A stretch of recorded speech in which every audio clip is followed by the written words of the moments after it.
Kombucha is a fermented tea drink that was invented in East Asia in the 1800s. It is made from fermented green or black tea.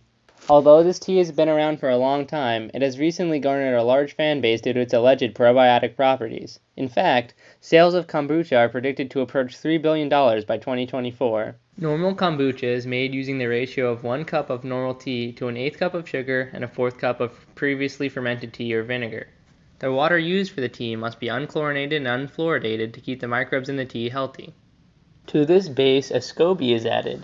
A SCOBY is a symbiotic colony of bacteria and yeast. This is what actually ferments the tea. It consumes the sugar and produces acetic acid and a small amount of alcohol.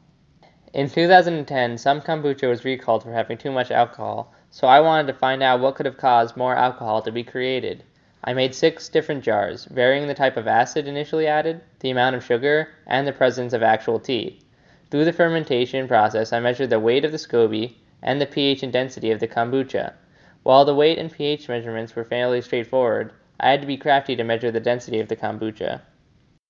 I created a DIY hydrometer. A hydrometer is a device used to measure the density of a liquid by placing a bobber of a constant weight in a graduated tube filled with the liquid that needs to be measured. I made this using a disposable plastic pipette that I filled with sand and sealed with parafilm.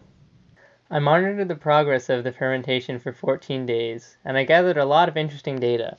The SCOBY grew the most in the teas with extra sugar and extra starter tea. Surprisingly, the largest pH change was in the jar with only water, sugar, and vinegar. Even though it was interesting, all of this data was secondary to my main goal of figuring out what could cause the elevated alcohol content in kombucha. To test for illegal levels of alcohol, I purchased alcohol test strips that test for a 0.5% alcohol content, which is the legal limit for a non-alcoholic drink. I saturated each test strip with kombucha and waited for 2 minutes.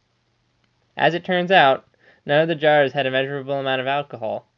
It turns out that all manners of starting conditions will not produce alcohol in a 14-day time frame. It is likely that the elevated levels of alcohol probably originated from extended fermentation or fermentation without oxygen.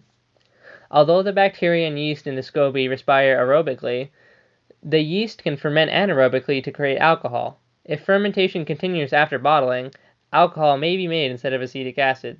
The takeaway from this experiment is that your kombucha is probably legal unless you fail to expose it to open air or forget to stop fermenting it. So stay safe and aerate your kombucha, kids.